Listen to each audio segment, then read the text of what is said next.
Welcome to Maroons Tuesday Night Live at Mac and Bob's in Salem, Virginia, with your hosts, Nick DeSanctis and Richmond Bramblett. Pleasant good evening to you all, and welcome to Mac and Bob's Maroons Tuesday Night Live. I'm Nick DeSanctis and my good friend Richmond Bramblett here on Tuesday, February 21st.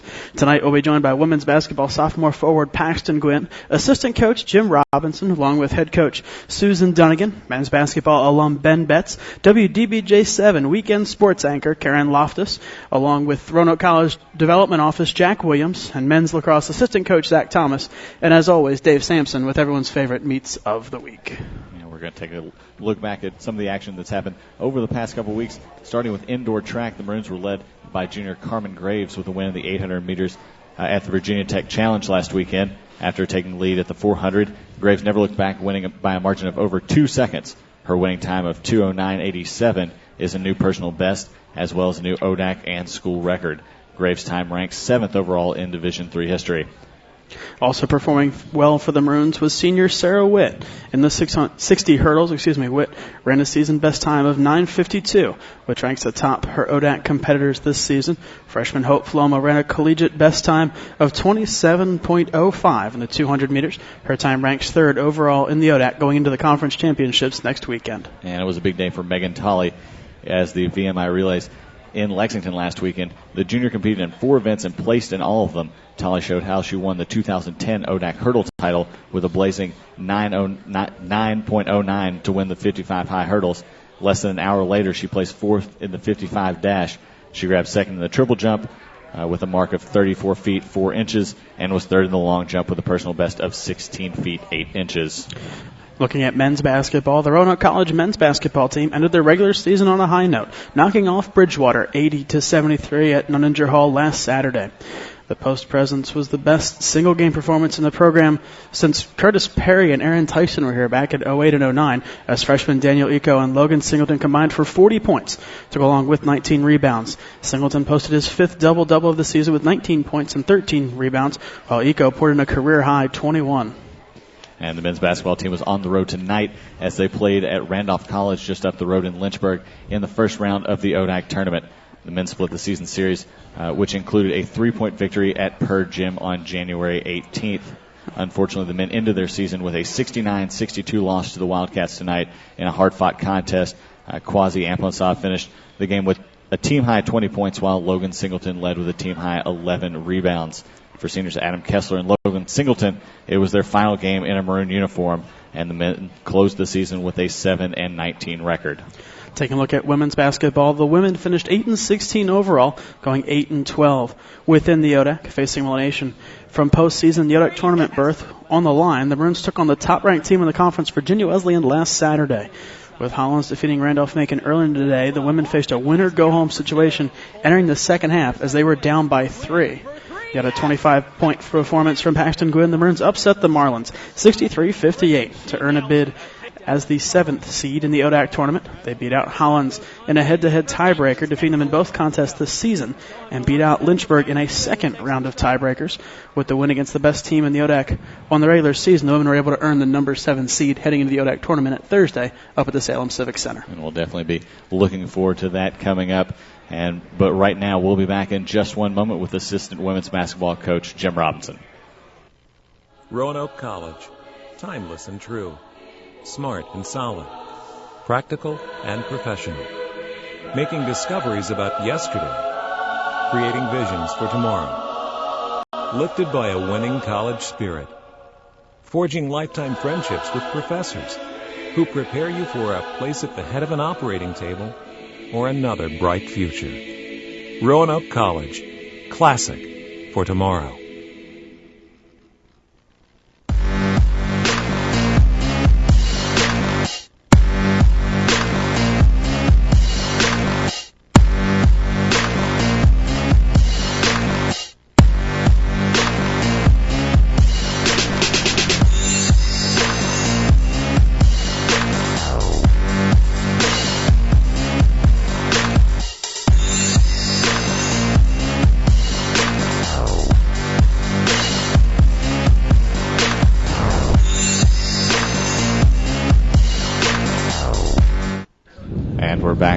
women's basketball assistant coach Jim Robinson. Now, Coach Robinson, you've been with the Roanoke Women's College program since the 1997-98 season. That year could be similar to the season as the Maroons were the Cinderella team that year, winning the ODAC tournament as the lowest seed ever to do so in conference history. What have you seen out of the team from the first day of practice to this week heading into the postseason? That's a good question. We've come a long ways. These kids, they were young. Obviously, we had a lot to learn, and just getting everybody on the same page has been a season-long process, but they work so hard, and they really are a tight group, and that's, the combination of working hard and liking each other. We have really improved.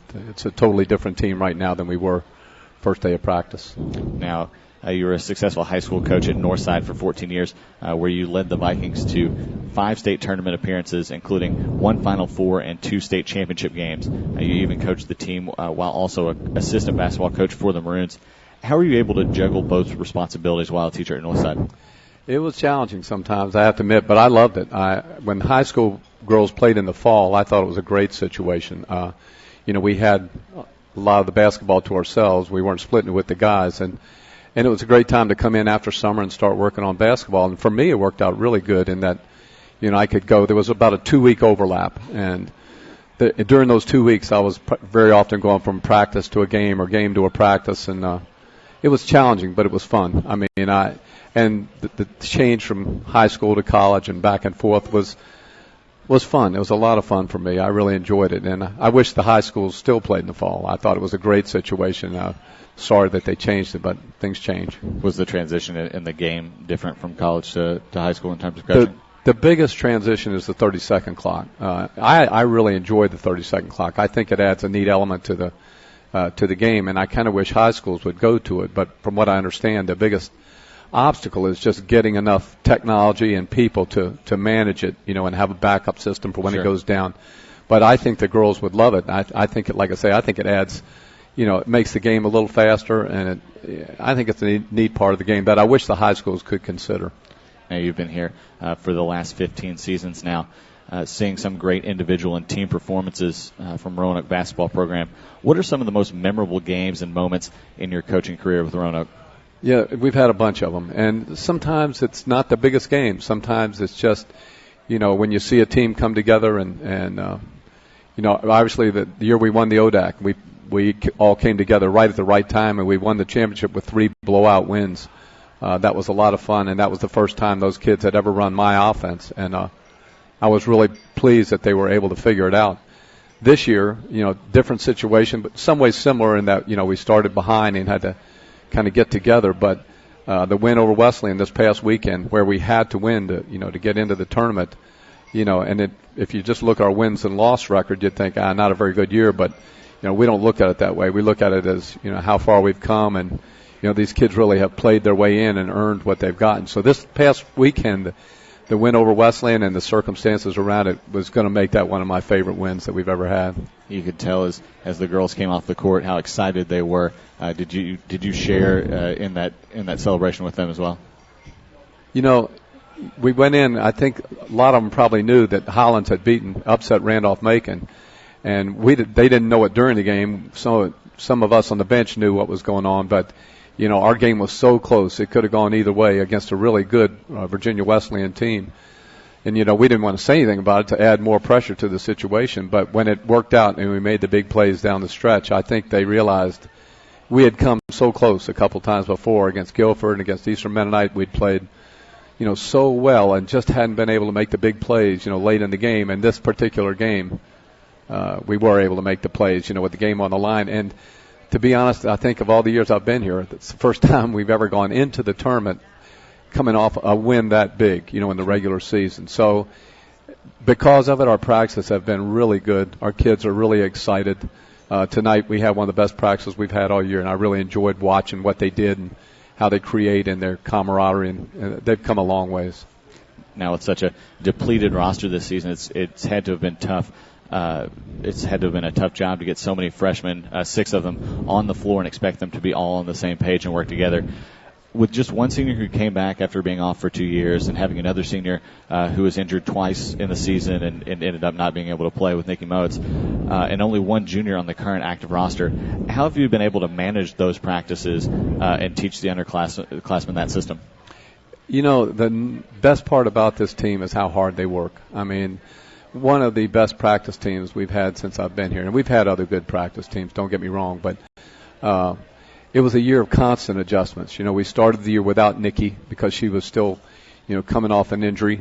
She got injured in a scrimmage early. And then, we had to make some adjustments there. And then we were starting to make the adjustments, and Nikki came back. And then it was another adjustment to playing with Nikki. And then when she went down, it was another adjustment to playing without her again. But, and it's been constant tweaking all year long. But these kids are so... the thing I love about them is that they really do work hard and they try to do what we ask. And sometimes we struggled transferring what we learned in practice into games, and that's just experience. But late in the season, you could see they were starting to catch up. They were starting to be able to, do what we did in practice and transfer it into game situations, and it was really fun to watch that change. Now, Nikki is such a good kid and has been through so much. Just a major unlucky streak. I feel like her life after basketball is going to be really good because she's a hard worker and she's a good person, and she really knows the game of basketball. That was the sad part about it. That I think if Nikki wanted to go into coaching, she'd be a great coach, but she's going into nursing and she'll be a great nurse. Hannah Davidson, the junior that's been hurt, has a really serious back injury, and she loves basketball and she put in such a good preseason, was so excited, and it just got unlucky breaks. And we're hoping Hannah can get back. It still remains to be seen if that back's going to let her play or not.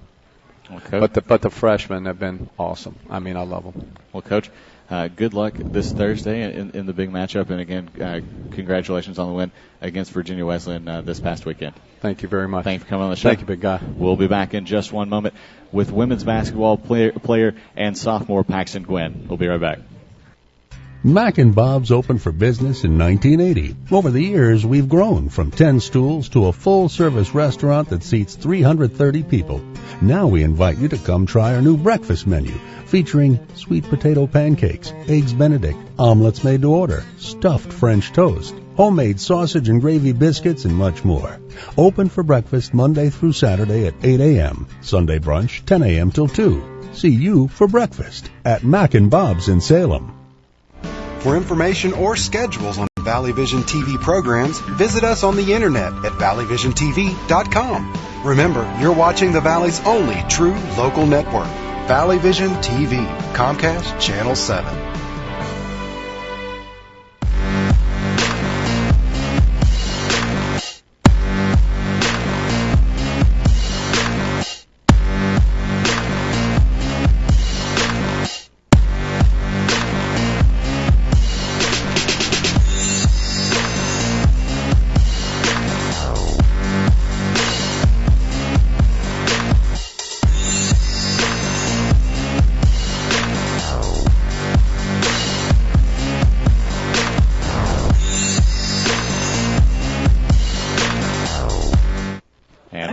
With women's basketball player Paxton Gwynn. Now, Paxton, you come from Buxton, North Carolina, where you were a two-time Tideland Conference Player of the Year at Cape Hatteras Secondary School, playing for Earl Fountain. You were a three-time All-Conference selection and a 1,000-point scorer by your junior season. Is there any memorable moment from high school that comes to mind that you can really recall from such a big high school career?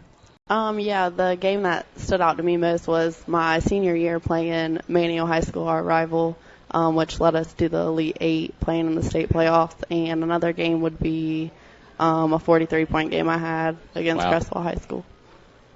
Now, you're an exercise science major here and a well-balanced student-athlete at Roanoke College as a member of the SAC community. What was the deciding factor for you to attend Roanoke College to continue your education? Well, I just fell in love with the campus, and it was actually the only school I applied to because I knew I wanted to come here so bad, and definitely the coaching staff was definitely a big factor that played into my choice. You said that you definitely knew you wanted to come here. How long did you know that you wanted to come to Roanoke College? I visited before the winter, my senior year, so I just knew like a year ahead of time. It just clicked. Yeah. Now you're also quite the volleyball player during your prep career. As a middle hitter, you were named Conference Player of the Year twice as a 4-year letter winner. Did you have any aspirations to play volleyball in college? Yeah, I did, and I still do, but right now I'm just concentrating on basketball, and I can't say that I've ruled out volleyball yet for my future. Do you find as a student athlete that it's almost better for your time if you play two sports, like one in the fall, one in the spring, it helps you manage or one in the winter, it helps you manage your time better? Yeah, definitely. I need to keep my grades up, so. Now, last season as a freshman, you got to play in all 27 games for a team that was a bank shot three-pointer from winning the ODAC championship and earning the NCAA tournament bid. You averaged over 4 points and nearly 2 rebounds a game, including a season-best 14-point performance versus Virginia Wesleyan. How did your experience last year prepare you for this season as you were focused to play in an upperclassman role? I think the thing that prepared me most for this year was practicing with teammates that were way better than me, like my teammate Nikki Moats right now, and former teammates Jordan Golson, Becca Bays, and girls that would just push me, make me a better player. Was it hard to transition to this season without some of those players? Oh, definitely. I've had to play a post player, which I have not been a post player before, so just taking on different roles for the team. Now, moving to this season, you've made your mark as one of the best players in the ODAC, leading the Maroons in scoring with 13.5 points per game, second in rebounding at 6.3 rebounds per game, and three-pointers made with 19. Against Virginia Wesleyan last weekend, you poured in a career-best 25 points in the upset victory to get into the ODAC tournament.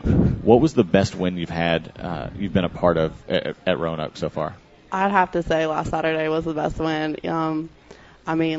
Last year during the ODAC tournament, beating Guilford to make it into the ODAC championship game was definitely a big win too. But I think this year people have been doubting our team just because the amount of freshmen we have and we're so young. But I think Saturday we just proved those comments wrong. And did you know going into the contest where some of the other teams stood and what you all needed to do going into this game? Yeah, we just knew we needed to step it up because we don't want to be seen as the last place team. Now, looking ahead to the ODAC tournament on Thursday, what are some of the best aspects of the tournament for you? Is it playing in the Salem Civic Center or the banquet that the Rotary puts on for all the teams that are there, or playing in front of the fans? Or what is it that really gets you excited about playing in the ODAC tournament? I don't know about the other girls, but being from a small town, I'd say just playing in the Civic Center is a big experience for me. And also, I think the best part of it's just being with my teammates and getting to share it with them. Now, having been there before last year, do you think that it's going to be kind of a less stressful situation, or do you feel that the pressure is always on when you're playing? I feel like the pressure's always on. Well, what are you looking forward to in this contest, and what have you all been practicing on going into this matchup? I'm just ready to win, beat EMU Thursday night. Well, Paxton, we certainly appreciate you coming on the show tonight, and good luck this Thursday. Wait, can I say something? Yes, absolutely. I need to give a shout out to my RCWB girls and the point guard Taylor Duggins because she told me I had to. Well, shout out to Taylor Duggins, and good luck to her as well, along with the rest of the team on Thursday. Okay, thank you. We'll be back in just one moment with women's basketball coach Susan Dunnigan. Stay with us. Roanoke College. Timeless and true. Smart and solid. Practical and professional. Making discoveries about yesterday. Creating visions for tomorrow. Lifted by a winning college spirit. Forging lifetime friendships with professors who prepare you for a place at the head of an operating table or another bright future. Roanoke College. Classic for tomorrow.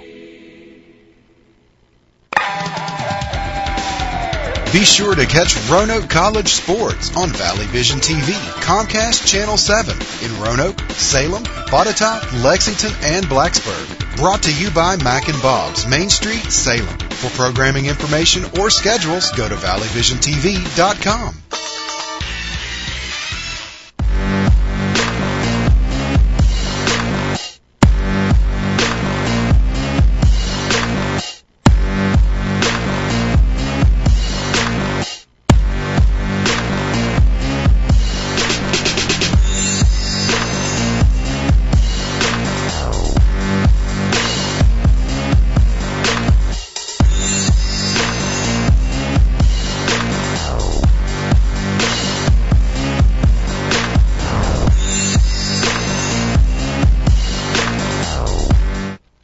we're back with women's basketball coach Susan Dunnigan. Coach, first of all, congratulations on your team for advancing to the ODAC tournament with the upset victory over Virginia Wesleyan, who was a 20-game winner and a co-conference champion. And it was certainly a pleasure to do play-by-play for that, or not play-by-play, but do PA for your game. You had a lot of work ahead of you with knowing that Hollins needed to win to get into the tournament, which they did just before the game ended. Webb was announcing the score throughout the game. You've got to have been proud of your girls to really push through in that game when the pressure was on. Oh, seriously, it was big time. These kids, first of all, wanted to talk about how proud we were of them in that game. They had a lot of poise going down the stretch. Where we've had a lot of trouble this year is being able to maintain, say, from the 5-minute mark to the end. Right. And the other night they were able to do that. They're poised. They did what we needed them to do. And all of us were very proud of them. And put a lot of pressure on us when people kept telling us what the score was at the Hollins game and Macon game. We're just sitting there, we just couldn't focus on it. We just had to play our game and just do the best we could. And if we won, we won. If we didn't, just go from there. Now, that game was just as exciting because it was senior day for two of the seniors, one and Cabby Sullenberger, who had come back after being off for 2 years, and then obviously Nikki Motes, who has had kind of a rough season with injuries and at least got to play a little bit this season. Talk a little bit about kind of what those two seniors meant to the team this year and through the program. Well, honestly, you talk about your team, you look at the whole group, the whole dynamic, and you see what Nikki went through. You see where we were at the stage where I actually went out and asked Cappy, please, Cappy, would you want to come back Sure. and play? We need bodies. And she says, well, I don't want to just be a body. I want to be able to contribute. And she has done that. During the season, I think our kids were focusing on trying to get the ball to Nikki. I think, Nikki was a fallback person. They knew they could always count on her. And Nikki wanted to be that. And she has been. And after she got hurt, our girls was just like, okay, we got to step up. And, somebody's got to take charge. Somebody's got to try to provide what she is, the void that she's left. And we've had quite a few kids who have done that, different nights. Absolutely. Been really proud of them. And Paxton Gwynn, who was just on here, has had a heck of a season. Well, poor old Paxton. You look at Paxton and you look at Megan Goodell. You look at Hannah Ward. You look at some of these kids that we've had to make them into a different type of player. Absolutely. Lucky for us that Paxton played almost every position when she was in high school, so it helped us. And being able to put her in at the 5, it's still not something she's really comfortable with, but she's doing what she has to for the team, as is everybody else. And you can't ask any more. We've fought through so many different things, through all the injuries, and as you said, with Hannah going out, Hannah Davidson, we kept thinking she was going to be back, and it just has not healed. And then you see Nikki time and time getting hurt, trying to come back, trying to be a factor, not happening. And then, you look at our numbers starting to go down, and then Cappy steps up. And it's just been, it's just turned out to be a really super year for us, even though we haven't won as many games as we like. Well, but you still made it to the ODAC tournament, which is at the Salem Civic Center this weekend, and it's a great experience for the players, the coaches, and the fans every year to be able to experience that here in Salem. From your experience coaching in every conference tournament in ODAC's history, what does the ODAC tournament mean to you with the Salem Rotary Club doing such a great job supporting the event, along with Brad Bankston at the ODAC office? Wow, the ODAC tournament, for us, it's tradition. We've gone every single year since its beginning. And this year we were on the bubble of being able to go or not. And when these kids pulled it out at the end and enabled us to continue that tradition, it was a tremendous feeling. And this week, our coaching staff, we all talk about it, and our kids, the older ones we talk about, just the feeling that you get going into that tournament. There's just nothing like it. And then, it's not just the tournament itself. It's what the Rotary provides for us. that whole experience. They put on, and we all the coaches in the ODAC, we always talk about this, about, it's such a class act that they provide for us. There's not very many Division III conferences in the country that have something as special as we do. From the banquet they provide for us on Wednesday, to the programs, to everything that's laid out for us, for the crowd that it brings in, the publicity. It's just a tremendous atmosphere, and we're so excited for our freshmen to be able to get a chance for this opportunity every year. It's just something, you just don't want to sell short, and these guys in Paxton has 1 year to experience it, and she and Laurel Hankins. And last year, it was just like you saw them going out on that floor, that big floor, and looking around. It was just like a deer in headlights at times. My gosh, just being able to play in front of that many people.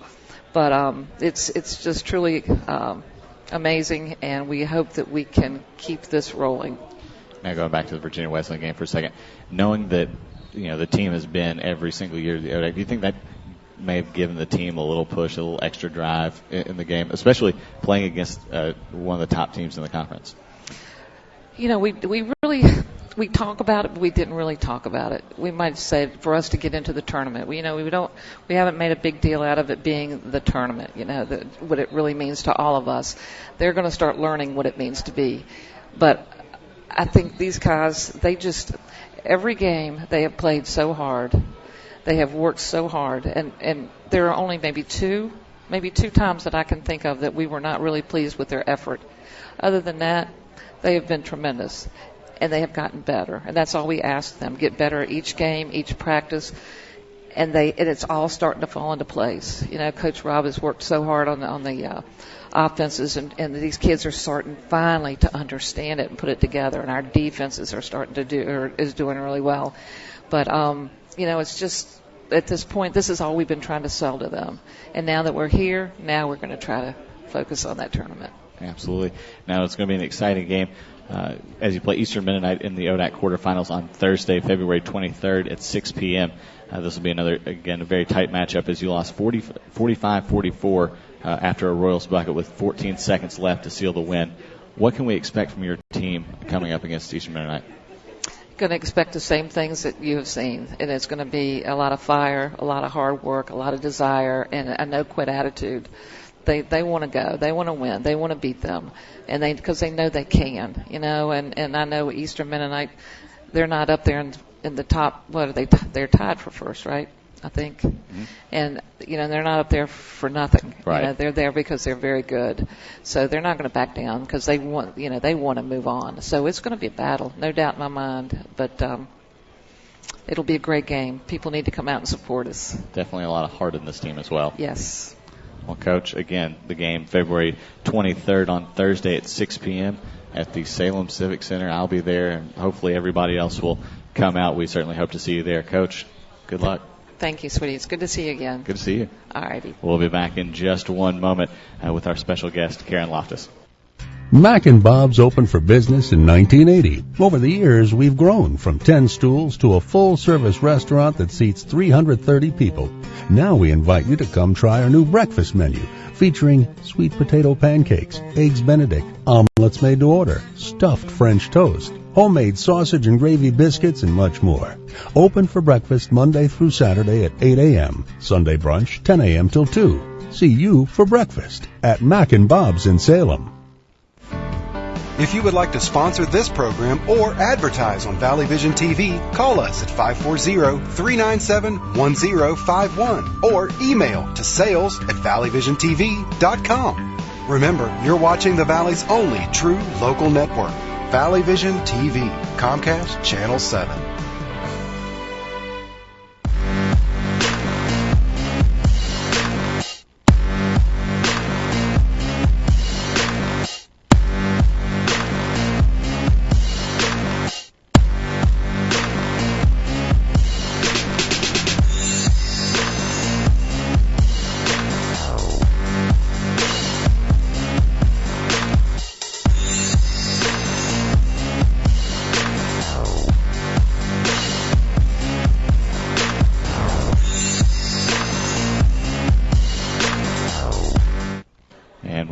here at Tuesday Night Live with Karen Loftus. Karen, thank you for joining us on the show. You bet. Thank you so much for having me. Now we're always excited to have guests who are engaged in the community and certainly in the sports world here in Salem and Roanoke. For those who are watching the show that don't know, Karen is the weekend sports anchor for WDBJ7, now being here since September of 2011, not too much longer than I have. I just moved here in July. Right. How have you acclimated to the Roanoke Valley? You know, it's been great just moving here and everything, and I just love the area and just getting used to where everything is and just learning my way around and learning the coaches and the teams Sure. and everything that we cover. It's kind of nice just getting my bearings and everything. Now, before you came here to WDBJ, you worked at WHAG in Hagerstown, Maryland as a sports director. Now you're originally from Mount Airy, Maryland. Right. How was the experience for you covering most of the sports in your home state of Maryland? And is there a particular part of your job that interests you the most? Well, covering sports back in Maryland was fun for me just because it was essentially my hometown TV station. So I got to cover my high school, and it was kind of fun because some of the people I graduated with in high school and everything, they were coaches, and so it's like you know the people, you know the area, and that made it a very easy first job for me because Sure. I was getting a handle on my job and everything I needed to do. So it was nice that I knew the area and I knew the teams and everything like that. Certainly not a steep learning curve in terms of names and faces and things of that nature. Right, exactly. How's the transition been at this point here in Roanoke? The transition's been fairly smooth. I mean, you're doing the same type of stuff. Right. It's just different teams and just new faces to get used to. Now, you're a 2006 graduate of the University of Richmond, where you earned your degree in journalism while working as a reporter for the school newspaper, The Collegian, and interned with the sports department at WTVR in Richmond. It's very apparent that you were aspiring to become a sports reporter, but when growing up, did you decide this is really what you wanted to do? No, it's funny that you asked that because a lot of people ask that, and a lot of people think that, I grew up wanting to do this, but I actually didn't decide that I wanted to do this until my sophomore year at Richmond. I actually went into college as on a pre-med track to be a bio major. Wow. And then I just realized that that's not what I wanted to do. So I sort of looked at what I liked and what options I had at Richmond because I didn't want to transfer. I loved Richmond. And I was like, well, I love sports, and what can I do with that? So they had a journalism program. They didn't have a broadcast program, which most people in our industry go to specific broadcast school. So I did the journalism track there and had a minor in rhetoric and communication studies to sort of get that part of it. And then I just went out on my own and got that internship with a TV station. That sort of solidified what I wanted to do. So I had the background in journalism, which was mainly print, and then the experience from the internship just got Sure. me the experience from the TV side of it. Now after moving here at WDBJ7, you get to work with longtime anchor Travis Wells, along working with new employee Carl Deffenbach. Could you tell us how the three of you really work together on how you cover so many sports in the area and what goes on week by week to really prepare for a newscast? Right. Well, the three of us, I just think that we work so well together. I love working with Travis and Carl. We just, like I said, we work really well together. And Carl and I came in at about the same time. He started a week before me. So we were both new, and so it helps so much that Travis has been here for so long, and he can sort of bring us up to speed. And, he's such a good teacher and, getting us acclimated to how they do things Right. at WDBJ7. Now, with the three of you all, you have to cover so much, including high school and college and professional sports, and it includes Virginia Tech, Radford, the Redskins, the Ravens, the Caps, the Orioles, and the Nationals. Out of all of these teams and all the things you cover, what has been your most rewarding experience in such a short time here in Roanoke?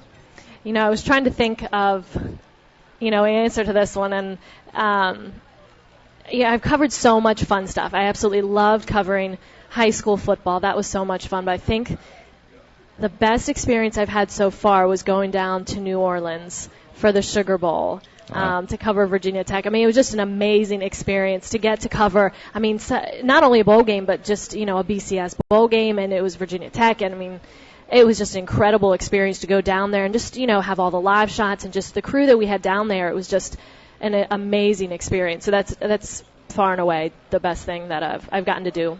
Did it make it better with such a, Virginia Tech in the area has such a huge following, and I'm from Kentucky, so I know about the huge team, the following that travels with the team. Was it exciting to see a following like Virginia Tech come down to New Orleans and while you were doing all of that? Absolutely. It was wild. You just being out in New Orleans and you just see everybody, showing their Hokie pride. Sure. And just, New Orleans isn't that close. Just to see how many people make that far of a trip. I'm sure there's diehard Hokie fans that would travel anywhere, no matter where the bowl game was. But it was neat to see how many people, got to sort of get the reward of a bowl game like the players do. Well, Karen, we certainly appreciate having you on the show, and hopefully you can come back and talk with us again. Yes, thank you so much. I appreciate it. Thank you very much. Again, catch Karen on the weekends at WDBJ7. Nick will be right back in just one moment with Jack Williams. We'll be right back. Be sure to catch Roanoke College sports on Valley Vision TV, Comcast Channel 7 in Roanoke, Salem, Botetourt, Lexington, and Blacksburg. Brought to you by Mac and Bob's, Main Street, Salem. For programming information or schedules, go to valleyvisiontv.com. For information or schedules on Valley Vision TV programs, visit us on the internet at valleyvisiontv.com. Remember, you're watching the Valley's only true local network, Valley Vision TV, Comcast Channel 7.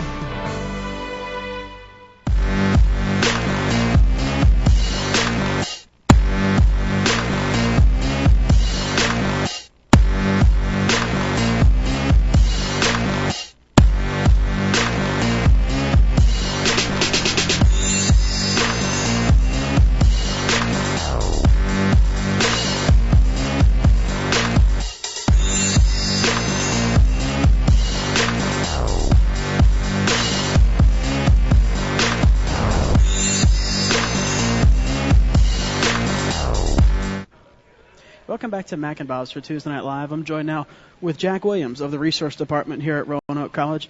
Jack, welcome to the show. Thanks so much for joining us. Could you tell us a little bit about what your job entails and how your athletic background can help you in your job in resource development? Sure, Nick. In the development office, people sometimes ask what development is, and basically it's just to advance the institution that you're working at. And, another name we have for it is fundraising. That's the key. We're trying out there to raise money for the school. Being a private school, that's very important to us. And so we're developing things, but, it's not just money. President Maxey's got a nice term for it. He says it's not fundraising all the time, it's friend raising. And the more we can get people, alumni, parents, friends of the college, once they get attached to the university or to your mission, you've got a better chance of raising funds, and that's what we try to do. Now, your background doesn't only include resource development. Pretty extensive resume. It includes quite a bit of coaching, even athletic department work. Now, you were the head coach at Newberry College, where you led the Indians to the 87-88 Little Four Championship over Presbyterian. You also had quite a career-changing experience when you were promoted to athletic director during your time at South Carolina, in addition to marrying your wife of now 26 years. Looking back, what can you tell us about that experience at Newberry? Well, I think the key word there is experience. I've always loved athletics. Going back to when I was little, and I've just loved it, and not just basketball. I basically baseball was my first love. Followed the Detroit Tigers growing up, all those things. I still follow them, but all the sports and women's sports included. It's watching our team here, the basketball going in the ODAX this week, but field hockey amazes me what they do out there.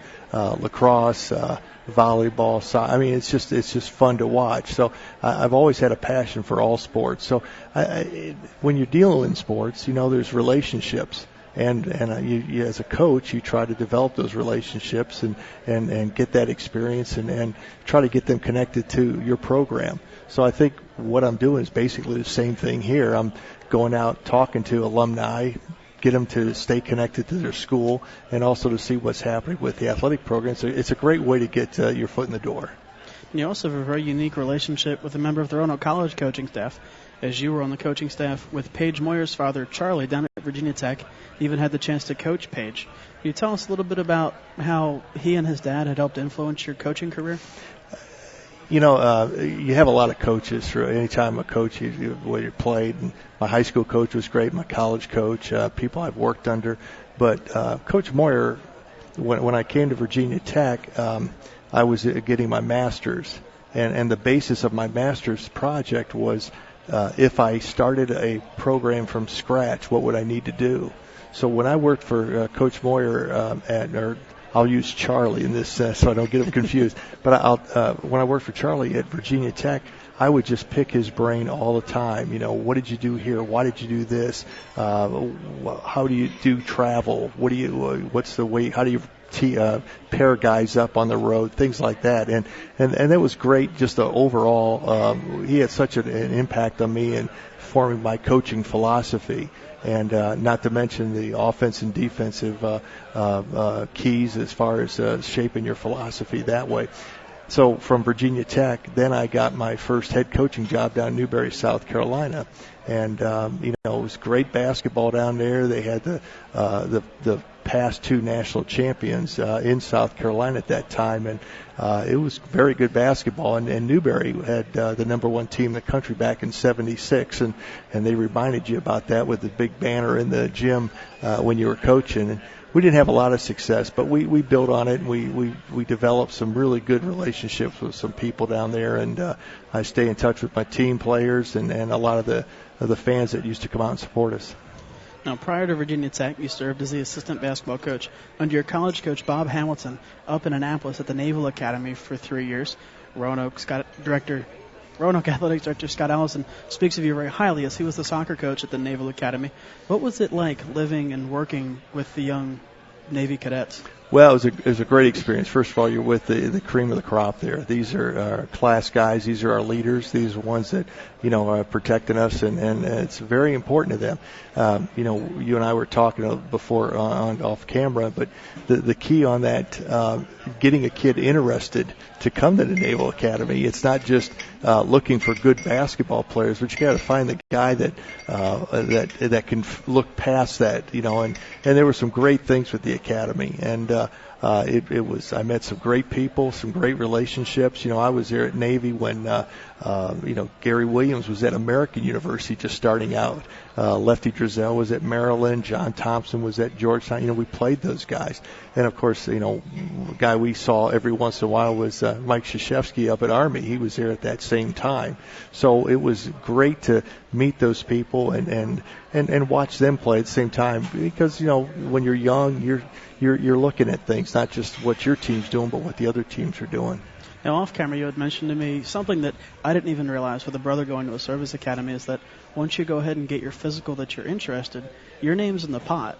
But now that I'm thinking about it, it makes a little bit more sense that Army, Air Force, Navy, even Coast Guard, I would imagine, can pull those names and see the people that want to go to an academy. It was, before we had computers, we're looking through spreadsheets and, we're making sure our guys are getting set up for physicals. Well, Army and Air Force has the same data sheet because they're looking for their guys, and all of a sudden you see one of your recruits saying, hey, that guy took a physical for Army. That'll work for us, and we might go say if you're interested in that. The one recruit I did get, I got away from Army was a kid from California, and he was either going to be Army or Navy. His dad had pretty much determined that, and he came to our place and was a very good player for us. We beat Army once out of 4 years, but it was a great when you're dealing with kids like that. It's and you really feel good from a recruiting aspect because you're getting them into a great situation. And I saw one of my players a couple of weeks ago. I was down in Florida doing some work for the college, and I ran across one of our former players. I hadn't seen him in 30 years. But he's doing great. He's doing very successful in the business world. Served 15 years in the Navy, and it was really good to see somebody like that had a great experience and is doing very well. Now, you said you guys went 1-3 in 4 years against Army. Everybody knows the Army-Navy football game, moving around from Philly to Baltimore, New York. What's it like on the hardwood with that rivalry? It's not as intense, but from a national perspective, Army Navy. When I was there, it was played at the old JFK Stadium down there in Philadelphia, and you probably remember. This was old, but it was 100,000 people, and it was big. Now it has moved around, but it's still very important, and you see all kinds of things. The Army Navy basketball we played, at the end of the year. But it was still pretty important, obviously, because not only that, but these guys that have the letter sweaters, you get the N for lettering, but you get a star if you beat Army, and that's very important to them. So it takes on special significance. But it was a great experience, and it's something I'll always treasure. Now, along the line, you came back to Virginia and became the AD at Longwood University in 1994. The institution was starting to make a push to D1, which they were able to do a few years ago. At the time, you were playing in Division. You had played in Division II, and as an AD for 10 years. What did you get out of that, and how did that help set you up to move forward? Well, as an athletic director, and a little bit from my coaching career, you've got to develop people, and not only your team, but you had to develop your alumni base, your parents, people that support your program. So by doing a lot of that with the athletic program at Longwood, I felt we made some inroads there, and it was going to have to take it up to that next step, that next level. When we went Division I, we started getting into that. That's when I looked at getting into straight development work, and that's why I came down here to Roanoke. I learned a lot more here as far as the nuts and bolts of exactly how to do that, and the college has been great. One of the things that I've always enjoyed a small college atmosphere, because you can do some things that you might not be able to do at a big school, and you come up with an idea, and your administrator or your boss says, yeah, let's try that, and if it does fail, you're not put out on the street corner. It's you try something else. And I've always felt that was good. There's just from a coaching and from a development, I just feel really comfortable being at a school like Roanoke College, that we've got so many people that really are interested in what we're doing. A good example is Mac and Bob's here, that they allow us to use their facility here, and you got people. I've had plenty of friends come down from Ohio that are going down to Florida or something. They'll stop in to see us, and I bring them here, and they just say, what a great place. I wish we had something like this back in Ohio. So it's you're very proud of what you have here, and I'm very proud of what we're doing over at Roanoke College. Outside of moving from a big school to a small school, what pried you away from athletic administration to moving into development? Well, athletic administration, you can only get so far, and like I say, I had great experience at Longwood. It was fun to do things. I really connected with the athletes. It was fun. It was almost like you're still coaching, but instead of coaching players, you're coaching the coaches. And it was a great interaction that way. And I just felt that here was an opportunity here at Roanoke.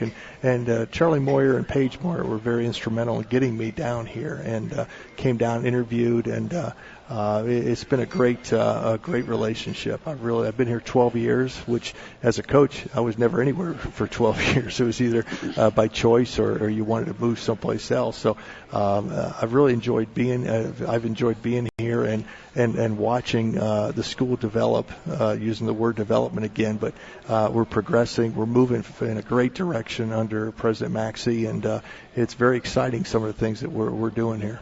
Jack, we really appreciate the time to talk with you. Thanks so much for coming down. Nick, thanks a lot. I'll be right back with men's basketball alum Ben Betts.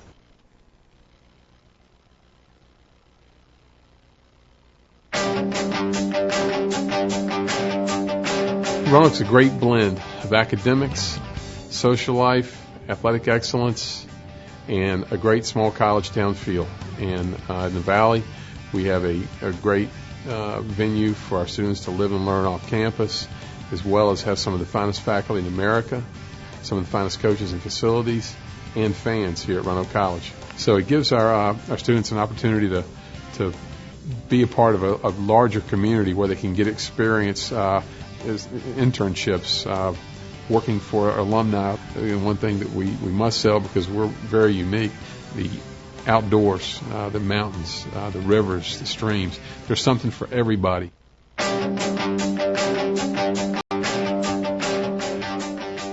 Young people can come to Roanoke and they might think they want to be a business person, but then they fall in love with a different area and they end up majoring in religion and philosophy, sociology, pre-engineering, pre-med, pre-law, health and human performance.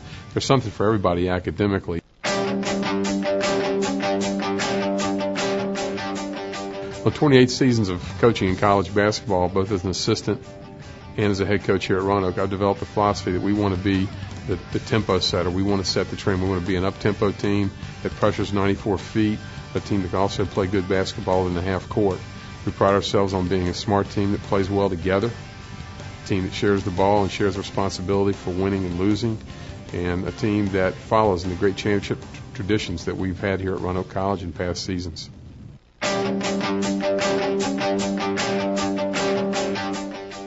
The Bass Center is one of the greatest home venues in Division III college basketball. When you add that our first-class locker room is literally 10 steps from the arena floor, and the Belk Fitness Center, 6,000 square feet of great quality equipment for weightlifting and training, we have all we need in this one building to have a championship-level program. Roanoke men's basketball tradition is proving in facts. We're one of the winningest programs in Division III history. The 400 schools were in the top 15 in total wins. We've won a national championship. We've sent 19 teams to NCAA tournaments. We've had 14 All-Americans. And we're proud of those facts on the court because very few can match up to that. Just in my short 22 seasons, I've got 4 physicians, 2 lawyers, head college basketball coaches, high school coaches, CPAs, businessmen, ministers. We're so proud of what they go on to accomplish after at Roanoke, and that's what we're here for. That's why we coach and teach. The future of our program is always bright because Roanoke College supports basketball in such a strong manner. We have a great school. We graduate our young men. 100% of my guys have graduated in the last 22 seasons that have played for me. And we've won 10 ODAC championships, the most of any other school in the ODAC in the 30 years that we've been a part of the ODAC conference. And we're really going to build on that. We're always going to be strong because we care about excellence at Roanoke College and hope you want to be a part of it someday.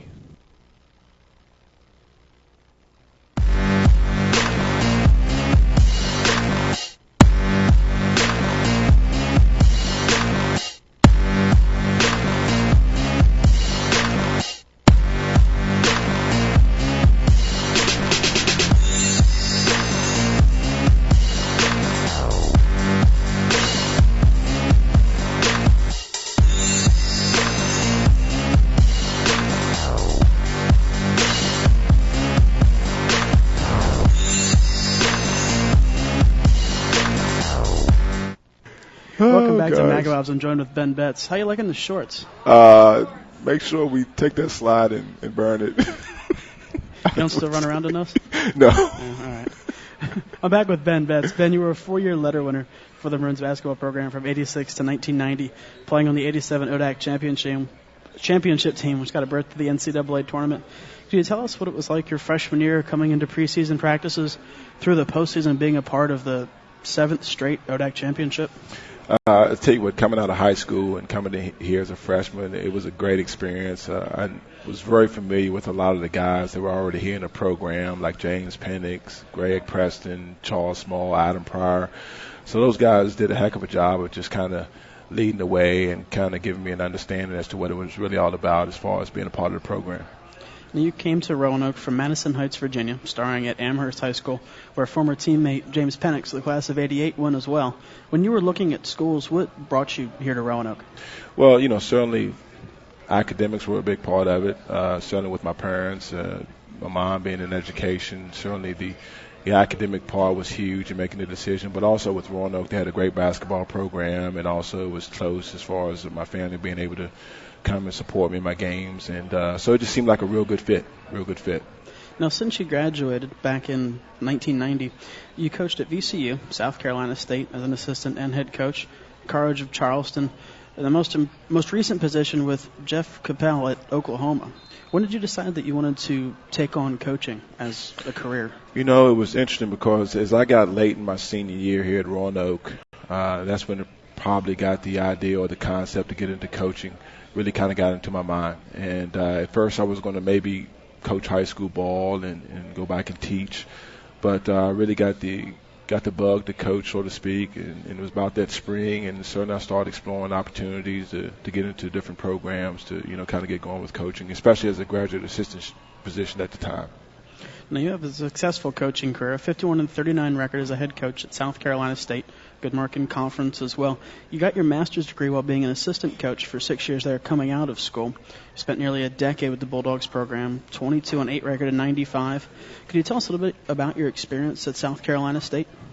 Gosh, it was a great experience. I've spent probably all of 13 years of my coaching at South Carolina State. A lot of good people.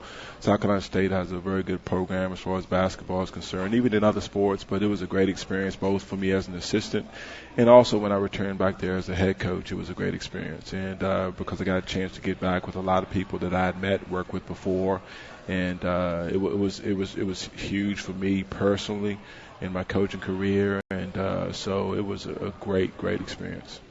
At the College of Charleston, you were instrumental in putting together a successful program, which compiled a 119-31 record in 4 years, along with back-to-back NCAA tournament appearances.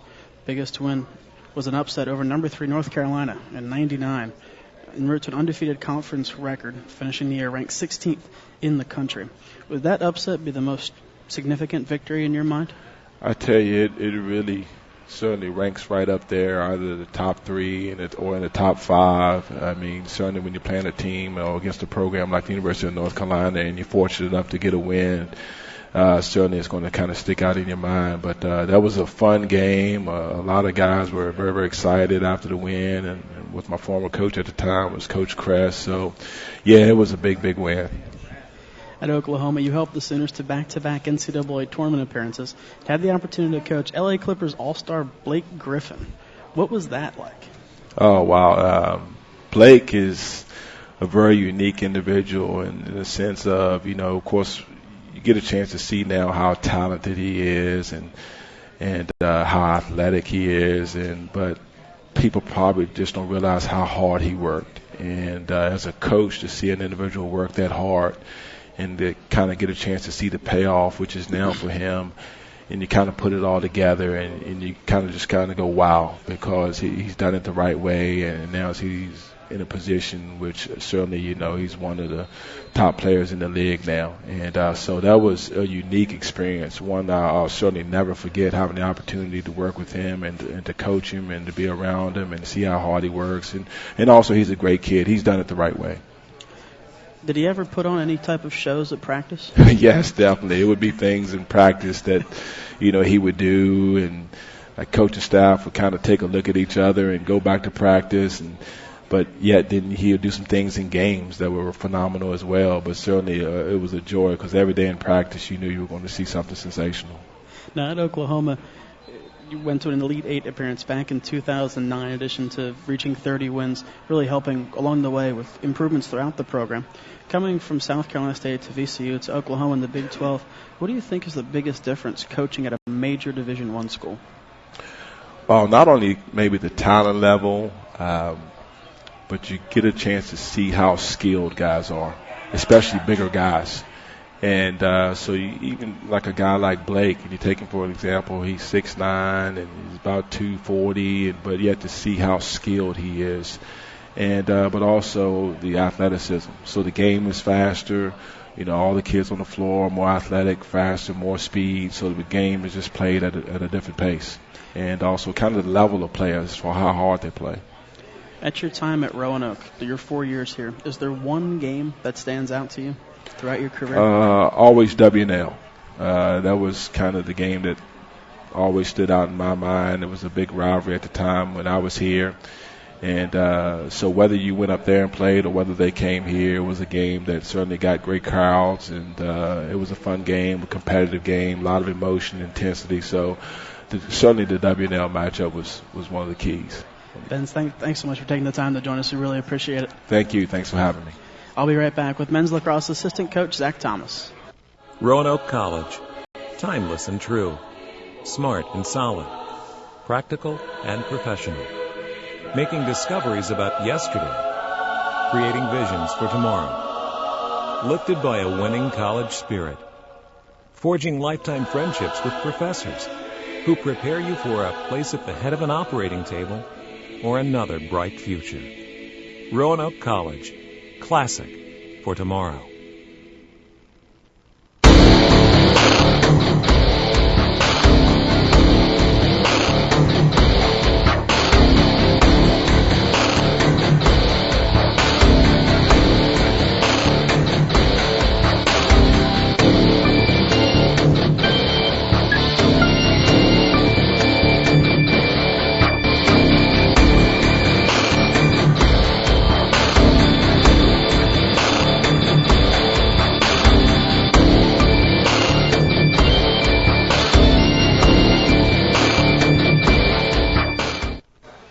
Welcome back to Mac and Bob's. I'm joined with assistant coach Zach Thomas.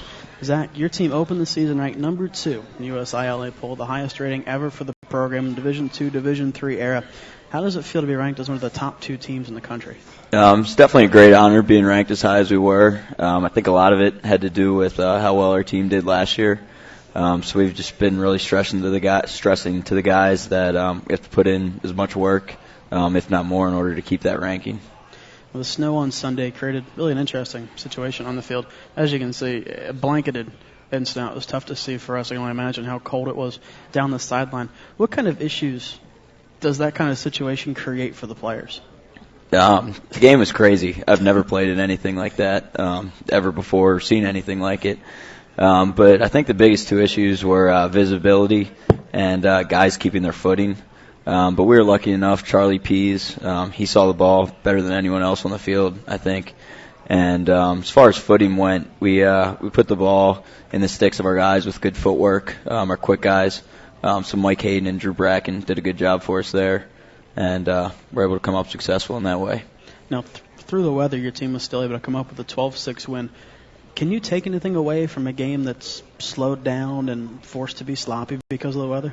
It's tough to take a lot away from that game, obviously because it was so crazy. But a few things that we took away were definitely the goalkeeping aspect. I think we did really well there. We were really pleased with that. And also face-offs. Max Satowski really answered a question for us that we were looking for an answer big time. That was a big question mark coming into the season, and he was very successful, going 9 of 16 at the face-off X. Do you think he can continue that success as a freshman throughout the season? I think he can. He's been working really hard. We were lucky enough to have Billy Cameron, who is a Roanoke alum. He was an All-American, graduated in 2008. He lives locally, so he's come out and helped with him a lot, and he's made Max a lot better, and Max has great work ethic, so we're hoping big things for him. On Saturday, you guys travel up to Maryland for a rematch of last year's semifinal, taking on number 1 Salisbury for the 3rd time in a year. You've never beaten Salisbury. Roanoke hasn't beaten Salisbury in 20 years. What does this game mean for you personally? Personally, it's a huge game. Obviously, I've never beaten Salisbury when I played, not when I've coached either. So it's a huge game, and the fact that they're ranked number 1 and we're number 2 makes it a huge game as well. And also the fact that we lost to them last year in the NCAAs. So all those factors make it a huge game, and something that we're really looking forward to. Last year came out with a tough loss, 16-9, the final score in the semifinals. Do you think this team has what it takes to beat the Seagulls for the first time in 2 decades? I think our team has a lot of potential this year. I'm really excited about our game plan that we're putting in, and I just think it's going to be a really exciting game. I just hope that we play to our full potential and hopefully get the job done. All right, Zach, thanks so much for taking the time to join us. Best of luck on Saturday. Thank you. Appreciate it. Be right back with strength and conditioning coach Dave Sampson. For information or schedules on Valley Vision TV programs, visit us on the internet at valleyvisiontv.com. Remember, you're watching the Valley's only true local network, Valley Vision TV, Comcast Channel 7.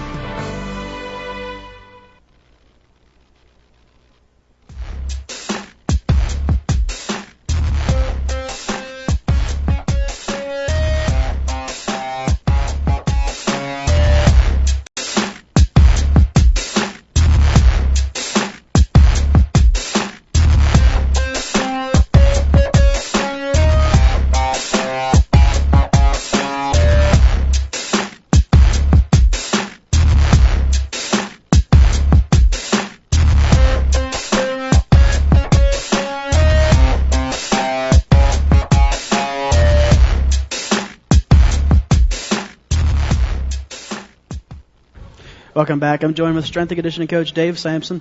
Very unique time of the year with, it seems like, 50 sports going on, spring and fall overlapping. Yeah, it's crazy. It's got to be poor Brad's worst nightmare. We've got transitioning the end of, like you say, the end of the winter sports into the beginning of the spring sports, and it's a bit hectic at best. So, yeah, it is very, very crazy right now. So rather than go through 75 meets of the week, instead, we're going to chat with you a little bit as a strength and conditioning coach of what you're working on with these spring sport teams and some of the sport-specific workouts. Taking a look at men's and women's lacrosse, have the same sport title, but obviously two different games. What kind of differences do you do with strength and conditioning between the two sports, if any? I tell you the major difference lies within the men's realm of things, where we concentrate a lot on the upper body, the shoulder girdle, the neck, because in the men's sport, obviously, it's a collision sport. There's contact. In women, there's virtually no contact whatsoever. So it's really important from a preventative and a safety standpoint to have really strong shoulders and a strong neck, just to prevent injuries. So that's our main focus. Both sports, we concentrate on foot speed, agilities, quickness, power, explosiveness. We're still going up to 3 to 4 times a week in the weight room with our resistance training, as well as we condition both teams throughout each of their practices.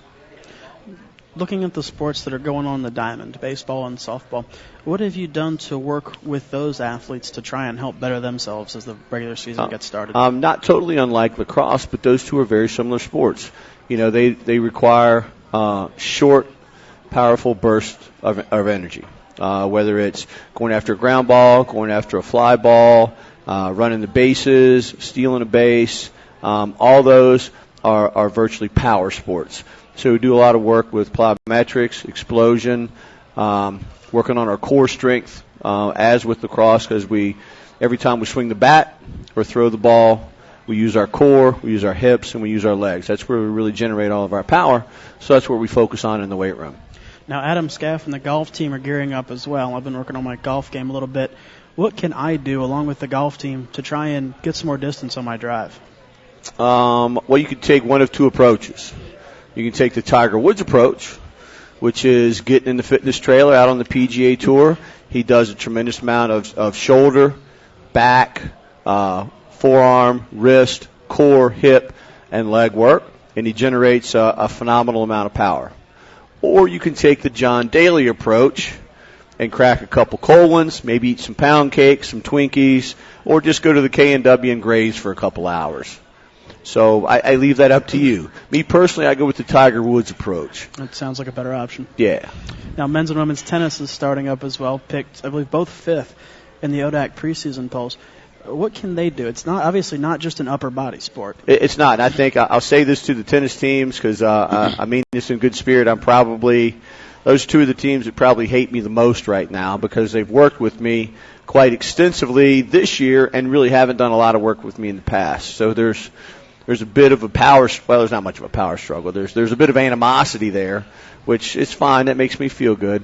But we've done some some core work, some shoulder, and tennis players typically have a noticeable imbalance in their dominant side as opposed to their non-dominant side. So we've done our best to kind of shore things up and balance them out symmetrically, from right side to left side, from right leg to left leg. There's not a whole lot of difference, but we've tried to even their bodies out from a physiological standpoint. And we've done that in the weight room through resistance training, and we've done that on the various types of cardio machines to try to build them up also for short bursts of power as well as a bit of endurance. As you know, tennis can go anywhere from, like an hour and 30 minutes, on up to 3 or 4 hours. So we've got to have some kind of muscle stamina to sustain throughout that amount of time. Going back to men's lacrosse, you mentioned how it's a contact sport.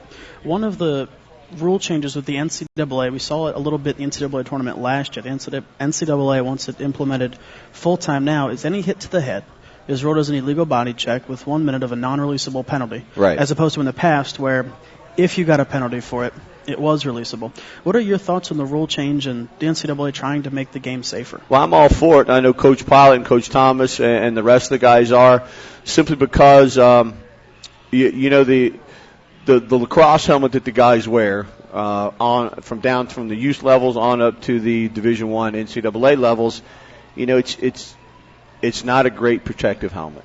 You know, if you sit it side by side and look at the lacrosse helmet here and the football helmet here, you're truly comparing apples to oranges. You know, lots and lots of studies have been done on football helmets and how to really reduce the effects of, you know, collisions and concussions and whatnot, but not a lot of, if any, have been done in lacrosse. That said, the padding and the safety issues with lacrosse helmets is, if you look at them, it's really a fraction of what you get with a football helmet. So, you know, I'm all for the harsher penalty for a hit to the head. And also, it's another emphasis with the officials this year. You know, they can make it up to 3 minutes non-releasable, depending upon what they perceive the level of violence or unnecessary roughness was given that penalty, which, you know, I'm all for that. It truly is a safety issue. You were on the sideline for the men's game on Sunday in that snow. What was it like being down there experiencing that from the other side of the field? You know, like Coach Thomas said, I don't know if I've ever seen anything like that. I mean, I can remember, I guess, 2 or 3 years ago when we got all the snow over a 2 or 3 week period. That was crazy, and we practiced. We practiced in it, and it certainly wasn't enjoyable, and it wasn't the ideal scenario. But we kind of sucked it up and muddled through it, and finished our practice. And fortunately, when it came time to play games, our B&G and our grounds crew at Roanoke had done a phenomenal job, along with our guys and our coaches, of clearing the turf. Which was evident with we probably had 8 or 9 foot snowdrifts piled up around the stadium. But to have it actually do this during a contest, I can't imagine that's happened more than a handful of times in the past, if ever. Lacrosse typically is a sport that does, if a game's scheduled, some crazy stuff has to happen for that to get called off. Like last year in Gettysburg when we played them in the playoffs, there was a torrential downpour. We still played the game. Mm-hmm. We've played in cold weather, we played in windy weather, sunny weather, scalding hot weather. This is the first, for I don't think you call it a blizzard, but it affected the play. Being down on the field, heck, there was times where I had no idea where the ball was. And if you watch the game, it was evident that players within 5 yards of the ball also had no idea where the ball was. And even though the girls' team was nice enough to let us use their yellow balls, if you watched it, as soon as the ball made contact with the ground, the snow stuck to it. So it made it really tough. So it was a challenge at best. Definitely an interesting experience for sure. Oh yeah, I hope and one I hope I never see again. Sam, so thanks so much for joining us. Thanks for having me. Always good to chat with you. Richmond Brambler and I will be right back. Roanoke College, timeless and true, smart and solid, practical and professional, making discoveries about yesterday, creating visions for tomorrow, lifted by a winning college spirit, forging lifetime friendships with professors who prepare you for a place at the head of an operating table or another bright future. Roanoke College, classic for tomorrow.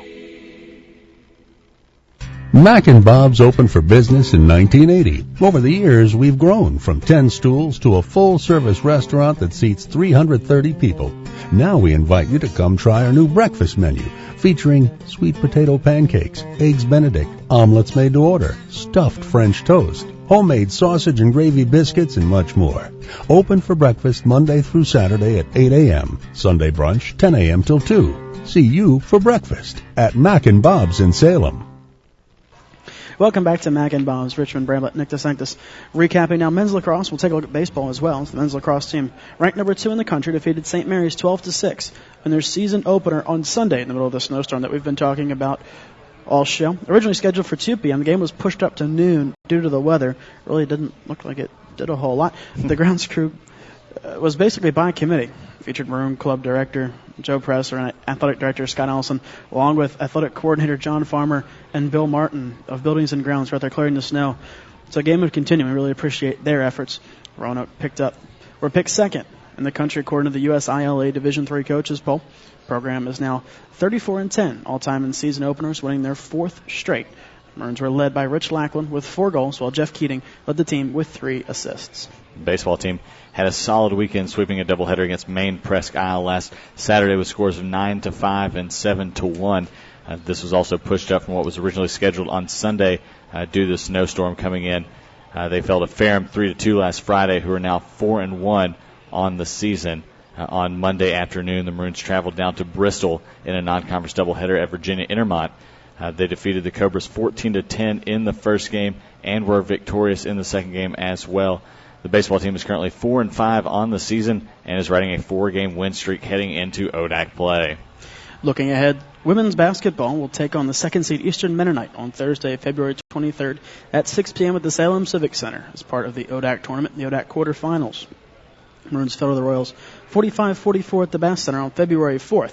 And we should be looking at another tight contest as we saw Saturday. Anything can happen as the Maroons upset Virginia Wesleyan. Absolutely, and everybody certainly needs to come out on Thursday for that game. Now, moving on to men's lacrosse, coming out of the snow, hopefully into better weather. The biggest game of the season, perhaps in Division III lacrosse, which is the national game of the week, will take place at number 1 Salisbury, who will host number 2 Roanoke at Seagull Stadium on Saturday, February 25th. The Seagulls are the defending national champions and defeated Roanoke twice last spring, including the national semifinals. That game time is slated for 1 o'clock. After the home contest versus Adrian College on March 1st, the Maroons will head to Orlando for their spring trip and take on Kenyon on March 8th.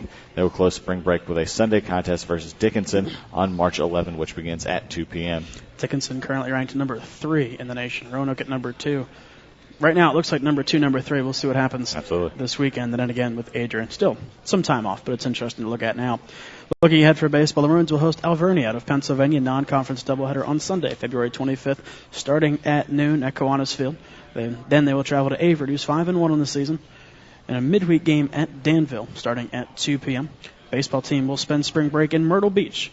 They'll play against Manhattanville, Wilkes, and Kings College from March 3rd through the 5th to open ODAC play on March 10th as they host Washington and Lee. First pitch scheduled for noon. Moving on to the softball team, who is picked 5th in the preseason ODAC poll, will begin their 2012 season in North Carolina as they compete in the Methodist Early Bird Tournament on February 24th and 25th. They will stay another night and play the tournament host Methodist on Sunday, February 26th, starting at 1 p.m. Now, for their spring break trip, they will travel to Virginia Beach the following weekend to play in the Beach Blast Tournament March 2nd and 3rd, to kick off spring break. They'll round out the spring break week as Roanoke will co-host the Ferrum Roanoke Tournament held at the Moyer Complex right here in Salem on March 9th through 11th. The women's lacrosse team was picked 3rd in the ODAC preseason poll, and they begin their season on Saturday at number 6 Salisbury, in a lacrosse doubleheader between Salisbury and Roanoke. Obviously, the men and the women both heading up to Maryland. The game is scheduled for 3 o'clock. After ODAC opener with Hollins at home on February 29th, they will depart for Puerto Rico. These spring break trips are sounding better and better with snow still on the ground here in Salem. They'll take on number 12 Mary Washington down in Puerto Rico on March 6th. They'll be back to the mainland Friday, March 9th, to take on Stevenson in Baltimore at 4 o'clock. The women's home opener will be March 13th against Fitchburg State at Kerr Stadium at 7 o'clock. Now moving from outdoors in Puerto Rico to indoor. We're talking about indoor track. Really nice right now. As long as the weather will just do something consistent, I'd be okay. I was golfing on Saturday. It was 60, and then I come to work on Sunday, and there's a foot of snow on the ground by the end of the night. I don't know. Well, snow will not affect the indoor track team, who will compete in the ODAC championships this weekend, February 24th and 25th at Liberty University in Lynchburg. The national qualifying athletes for Roanoke will stick around for spring break to compete in the Virginia Tech Last Chance meet on March 3rd, with hopes of competing in the NCAA Division III National Championships in Iowa at Grinnell College on March 9th and 10th. Carmen Graves will compete in the NCAAs, and she's already qualified in the 800-meter event. The golf team begins their spring season in Arizona during their spring break trip, competing at the Aquila Golf Club in Phoenix, hosted by Lewis University, from March 6th through the 9th. From there, they will play in the Jekyll Island Invitational in Oglethorpe at Pines Lakes Golf Club, March 15th through the 18th. And finally, talking about the tennis team, both the men's and women's tennis teams will spend their spring break in Hilton Head, South Carolina, as they play in 4 matches each March 3rd through 7th. Prior to that, the men will travel to Avert in non-conference action on Tuesday, February 28th, followed by an ODAC opener at Washington and Lee on February 29th. The women will travel to Averett on the season opener on February 29th, followed by an ODAC contest against Sweetbriar on March 2nd. With all these beautiful spring break destinations, where will you be spending your week off? I do not know yet. There is a possibility that I may go down with the baseball team and cover that over spring break. So if I do that, that will certainly be exciting to spend the spring break with the baseball team. I would say so. Absolutely. Well, alrighty then. Thanks so much for joining us here tonight at Mac and Bob's. We're off for a few weeks with spring break coming up in 2 weeks, but we'll be back with you later on in March. You can check out maroons.roanoke.edu for all of the information regarding Tuesday Night Live. Athletic Director for Roanoke is Scott Allison. Thanks to our Sports Information Director, Brad Moore. Multimedia Director, Reed Hall. Technical Director, TJ Kemper. For Richmond Bramblett, I'm Nick DeSanctis. Good night from Salem.